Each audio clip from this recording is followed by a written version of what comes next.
People don't talk much about it, but the richest country in all of Europe for rare earth minerals is Ukraine. $2 to $7 trillion worth of minerals that are rare earth minerals, very relevant to the 21st century, Graham declared. Ukraine's ready to do a deal with us, not the Russians. So it's in our interest to make sure that Russia doesn't take over that place. Ukraine is the breadbasket of the developing world, Graham must. 50% of the food going to Africa comes from Ukraine.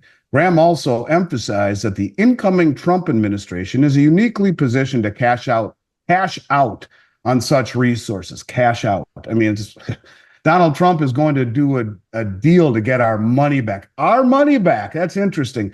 To enrich ourselves with rare earth minerals. A good deal for the Ukraine and for us. And he's going to bring peace. I mean, if that doesn't make you want to puke, I don't know what does. First of all, we've given them over $200 billion with no congressional oversight. Another $750 million, as just the other day, parting shot as he's leaving office, to get our money back. We've destroyed the country. It's a proxy war that we shouldn't have anything to do with. We've destroyed their country, killed I don't know how many tens of thousands of their men, destroyed I think it's their in the millions now, actually. What's that? I think it's in the millions. Yeah, okay, and yeah. Even worse. Even worse.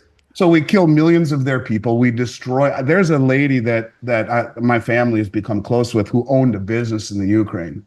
And now she has become close to our family. Her and her husband had to move here just because. And they're barely scraping by, and they owned a thriving business while in the Ukraine. So we go there, would destroy the country.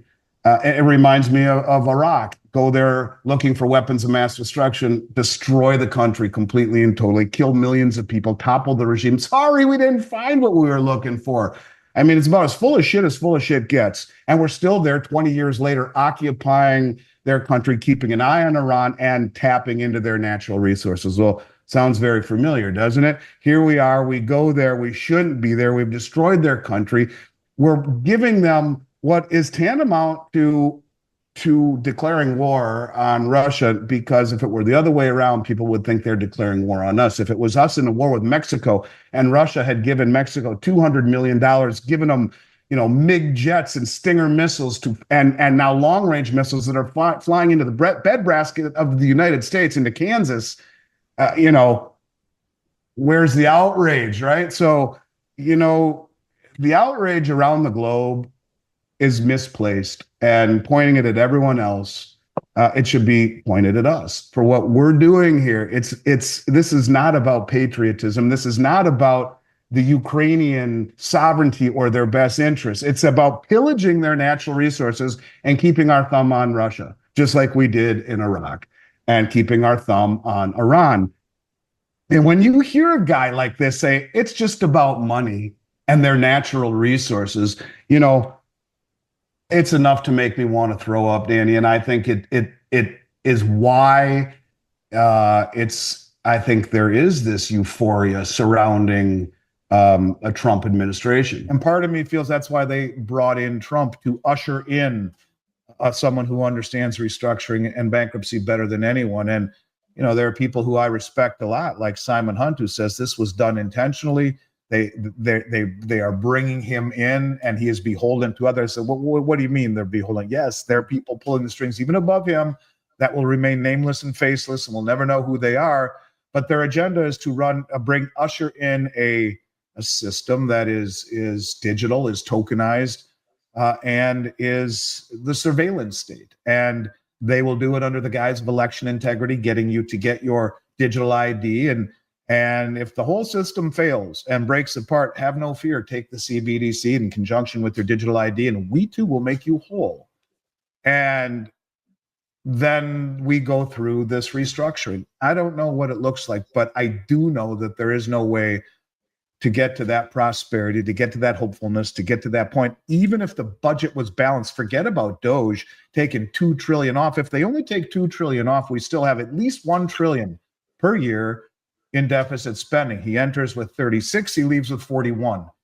The Congressional Budget Office, nonpartisan group out of Washington, D.C., says within 4 years, with a balanced budget, the interest on the debt will will encompass 100% of tax revenue, that and mandatory entitlement spending. So everything else that's discretional, like military, is borrowed. And the Congressional Budget Office says, look, by 2031, all of the income tax that we take in will go just to pay the interest on the debt and mandatory entitlement, like Social Security, like Medicare.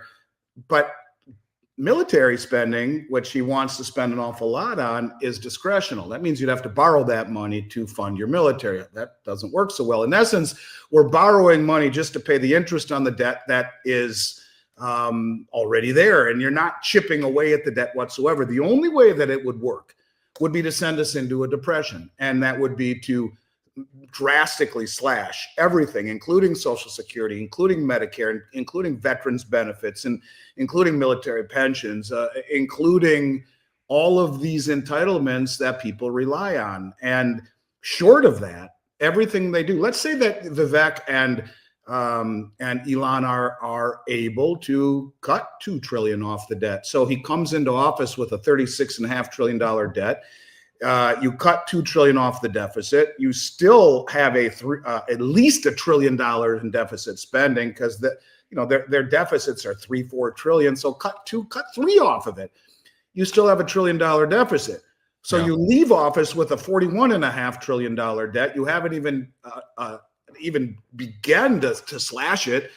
And at some point, this becomes a big problem. And that some point is coming sooner than later, where the interest on the debt will encompass the majority, if not all, of the income tax. When you add into it the mandatory spending for Social Security and Medicare, you're in trouble. And so maybe he understands this, because he's already said he's not going to touch those areas. He's not going to touch those things. Look, for me, JC, the reason to be euphoric is that we've lived in bizarro world for the last 4 years, and we want our culture back. We want a system based on merit, not on lifestyle. We don't want lawlessness in the cities. We want election integrity. I did an interview today, earlier this morning, and the idea behind the interview was that Trump is pushing us into, and it was with Francis Hunt, that he's pushing us into a digital world, into a digital surveillance world. And I said, whoa, wait a second. And I said, you mean to tell me that there are people pulling the strings above Trump? He said, absolutely. And those people you'll never see their face. You'll never know who they are, but they are trying to move us into a tokenized surveillance world where everything is tokenized. Everything from the receipt that you're normally given when you go to a store, that'll be on the ledger, to everything that you own. They want to be able to know what you own, how much you make, where you are at all times, and that this is an agenda, and that you think Trump is beholden to some of these? Well, that's actors? what he was saying, and I had a hard time believing it. And he said, and the next thing that you'll see happen, he says, is they'll roll out the digital ID. Now, if you look at the digital ID, Bill Gates has a gazillion patents with the digital ID and its integration with your medical records and your bank records.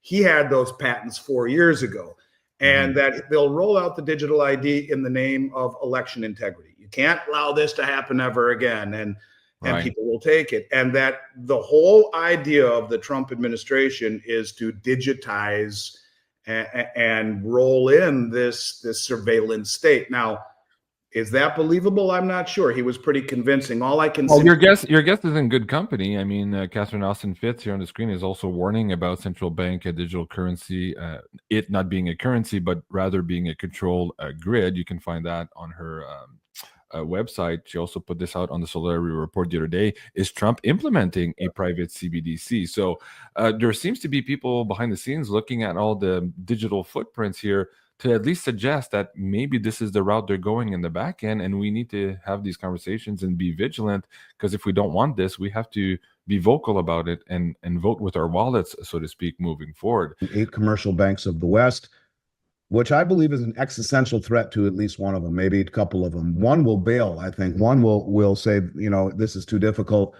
Maybe this is the, Bank of America is the one that supposedly has 1 billion ounces short. That's where I was going. Why did Warren Buffett sell? Does he know? Is it correlated? I don't know.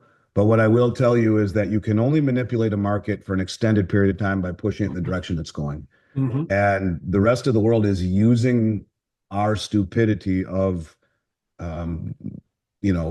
naked short suppression on the LBMA and on COMEX, where the price is set, to drain the exchanges.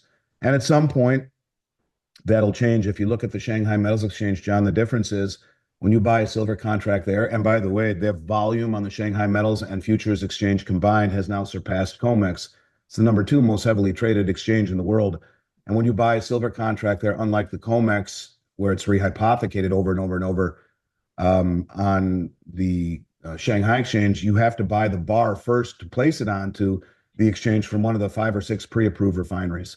And they laser inscribe a serial number right then and there on the bar that matches your certificate. It is far more, it's a cash and carry market, basically. And so there is no ability to rehypothecate the way the West has. And the rest of the world is wise to the game.